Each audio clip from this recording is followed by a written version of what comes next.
नमस्कार साथियों, स्वागत है आपका खोजराम आईएएस अकेडमी में। मेरा नाम है हेमेंद्र और आज है 3 जुलाई और 3 जुलाई के करंट अफेयर्स के सेशन लेकर हम आपके सामने आ चुके हैं।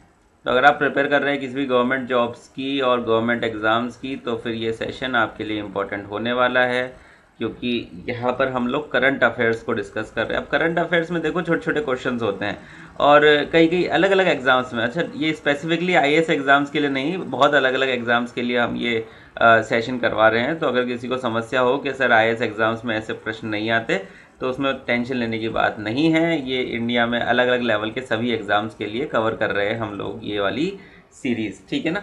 तो इसमें टेंशन लेने की कोई बात नहीं है। तो 3 जुलाई है आज, तो चलिए बात करते हैं आज के कुछ इम्पोर्टेंट इवेंट्स की। तो वर्ल्ड स्पोर्ट्स जर्नलिस्ट डे 2024 बनाया गया है दोस्तों। तो world sports journalist day, sports journalist day, sports day भी नहीं, स्पोर्ट्स के जर्नलिस्ट के लिए दिन बता दिया गया है। तो ये कब बनाया जाता है? 2 जुलाई को बनाया जाता है, in honour of those who bring sports stories to life. मतलब बेहतर तरीके से स्पोर्ट्स स्टोरीज बताने वालों के लिए स्पोर्ट्स जर्नलिस्ट डे बनाया जाता है।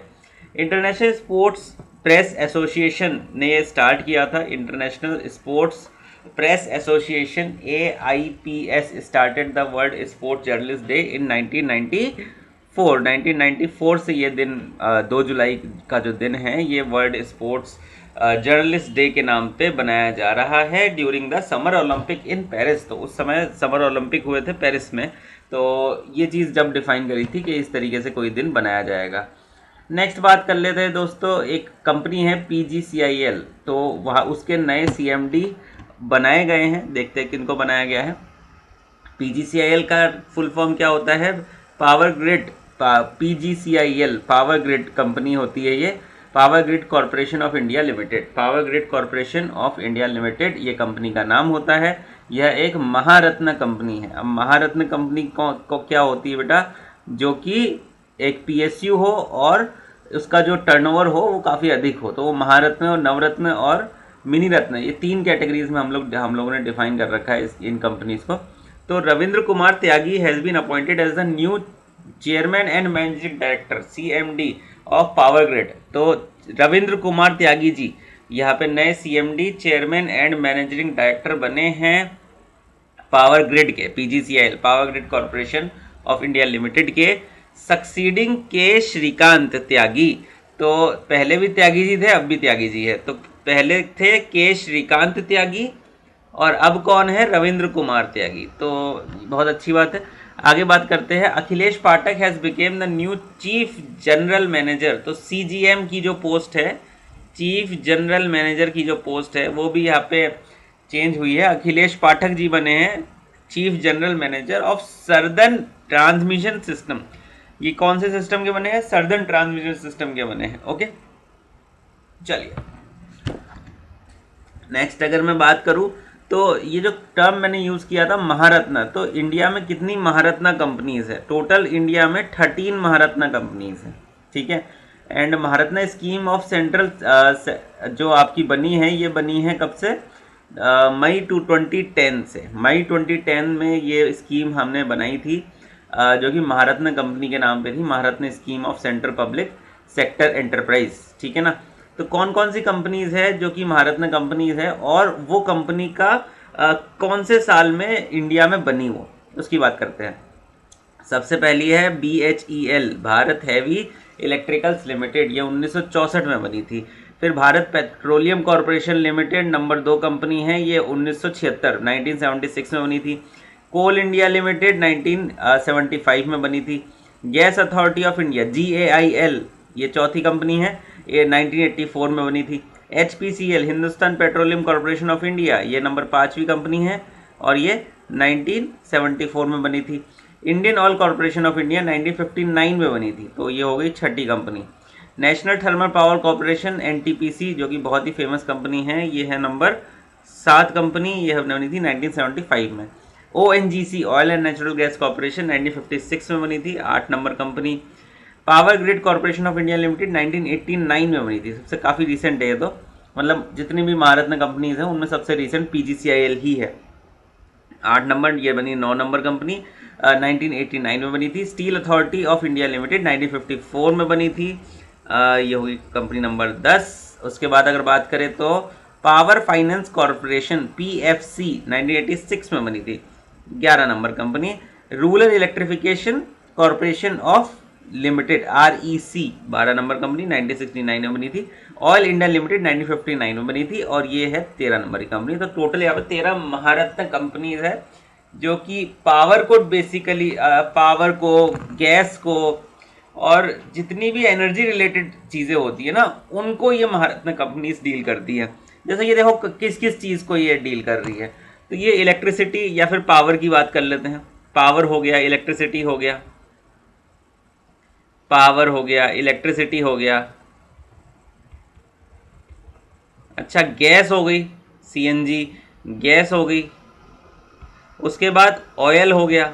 तो इनको ये बेसिकली डील कर रही है जितनी भी कंपनीज हैं। आप खुद देख लीजिए, BHEL क्या करता है भाई, आपके ट्रांसफार्मर के पार्ट्स बनाता है, ठीक है।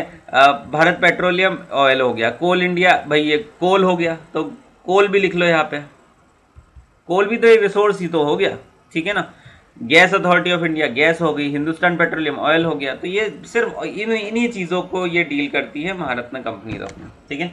आगे बात करते हैं बेटा। Air India to set up the South Asia's largest flight training school in Amaravati. तो एयर इंडिया साउथ एशिया का लार्जेस्ट फ्लाइट ट्रेनिंग स्कूल बना रहा है। कहाँ बना रहा है? अमरावती में बना रहा है। Air India is establishing south Asia's largest flight training school in Amravati, Maharashtra में बना रहा है। इन्वेस्टिंग ओवर 200 करोड़ का इन्वेस्टमेंट ये पूरा कर रहे हैं। अभी एयर इंडिया के CEO का क्या नाम है? Campbell Wilson. कैम्पबेल विल्सन इनके CEO और MD का नाम है एट प्रेजेंट, ठीक है, एयर इंडिया के। और एयर इंडिया को स्टार्ट कब किया गया था? बेसिकली ये एयर इंडिया जो थी ये बेसिकली एक प्राइवेट कंपनी थी जो कि इसका एयरलाइन का नाम था JRD टाटा ने इसको बनाया था, टाटा एयरलाइंस के नाम पे। और उसको बनाया था 1932 में। कब बनाया था?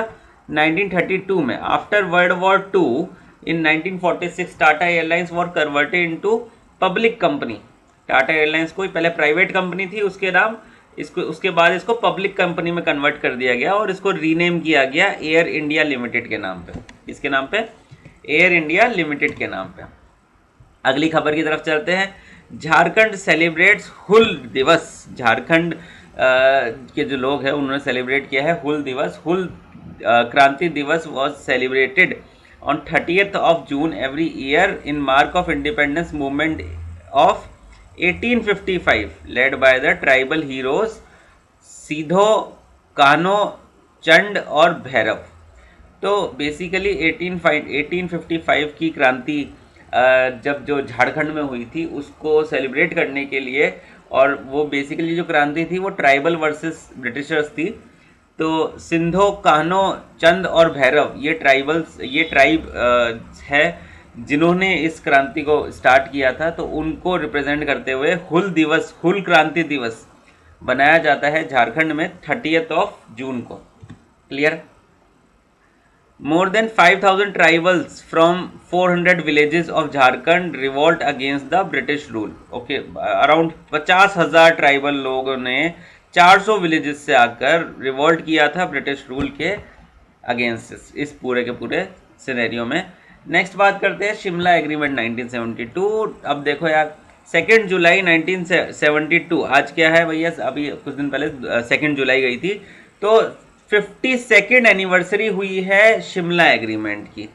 57th एनिवर्सरी हुई है शिमला एग्रीमेंट की, जो कि साइन किया गया था 2 जुलाई 1972। और ये किस किस के बीच में हुआ था? Prime minister of India and Pakistan. Actually इससे एक साल पहले 1971 में वॉर हुई थी, आप सभी को जानते हैं, इंडिया और पाकिस्तान के बीच में।